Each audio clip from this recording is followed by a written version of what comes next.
你知道吗？在币安有一种30分钟就能结束的交易模式——事件合约，一次正确判断，收益可以直接翻倍。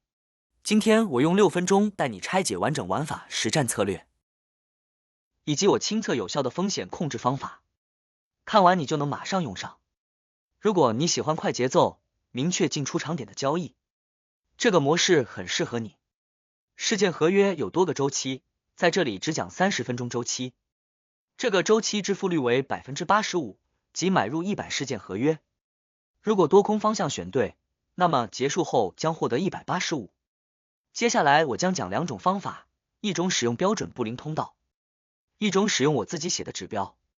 根据大家的建议，当系列教学结束后，我将开启实盘挑战，到时根据大家投票，从我讲的体系里选出票数最多的优先挑战。本期内容资讯量较大，如果一次看不懂，可以重复观看。先讲布林通道的交易策略。这里虽然使用的是30分钟周期，但我们不看30分钟，只看5分钟周期和15分钟周期。在这2个周期里，我们先用15分钟周期来判断方向和空间，然后用5分钟来判断入场位置。因为根据实战经验，如果直接用30分钟，当出现震荡状态，就有几率失败，而且只用一条 K 线不好判断位置。但是5分钟有6根 K 线，刚好可以做一段小周期。布林通道策略先用15分钟判断位置，开启 BTC 的15分钟 K 线，找出以下几个符合的位置。多头点位为15分钟 K 线从下往上上穿布林通道中轨，且15分钟 K 线收线在中轨附近，尤其是不能碰到上轨，距离上轨越远越好。同时，这时中轨不能大幅往下，可以小幅往下或往上。这是一个标准的多头方向，上涨空间为15分钟中轨到上轨的范围。例如这里，这条 K 线符合要求。那么接下来开启5分钟周期，找入场位置。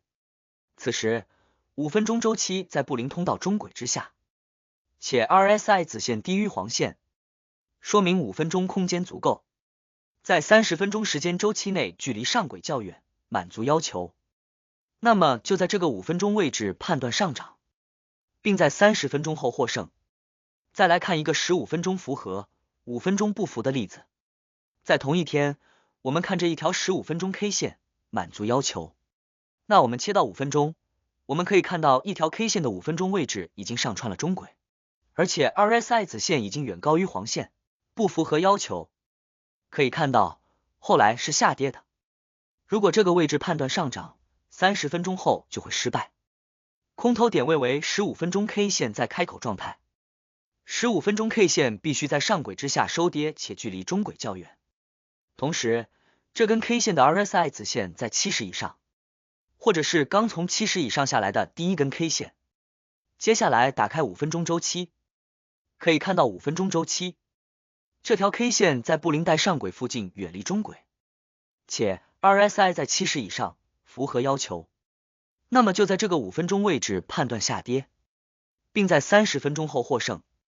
当然不止这一个位置，只是这个位置胜率较高且较为稳定。接下来讲第2个方法，在这里打开趋势买卖指标，因为趋势指标专门考虑了这个问题，所以不需要使用其他周期，直接使用30分钟周期就好了。这里可以看到，趋势指标有类似布林通道的上下轨，但这里修改了参数，依然是趋势加买卖点位的判断方法。这里黄线直接代表了趋势点位，当黄线往上的时候，趋势是往上的，只做多头机会；当黄线往下的时候，趋势是往下的，只做空头机会。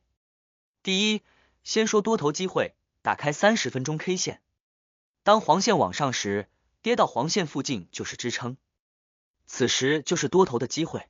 需要特别注意一点，那就是选在上涨初期，胜率会更高。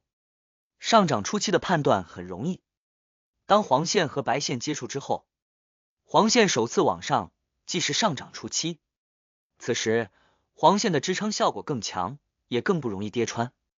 但如果涨到白线之后再回踩黄线，就有可能出现黄线拐头往下的状况。所以为了提高胜率，只选择黄线和白线刚接触完的位置胜率较高。空头机会也很简单，首先选择黄线往下的阶段，而且黄线往下的斜率越陡峭越好。此时，当30分钟 K 线在黄线之上为机会，可以参考上一条 K 线的长度，如果超出幅度和上一根 K 线的幅度差不多即为高点，但要注意的是，一旦白线和黄线重合往下，且远离红线，则不可再开空，此时随时可能反弹。今天我分享的这2套方法，一个是基于布林通道的多周期确认，另一个是我自研的趋势买卖指标，它们的共同点是在30分钟的事件合约中，帮你筛掉那些胜率不高、位置模糊的交易机会，让你在有限的时间窗口里出手更果断、更精准。但要记住，策略再好，只有长期稳定执行才会反映出优势。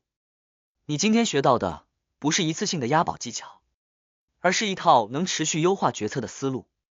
如果喜欢这个30分钟事件合约方法，那就现在动动手指，点赞、收藏，并在评论区告诉我你更想看我用布林通道还是趋势买卖指标去挑战。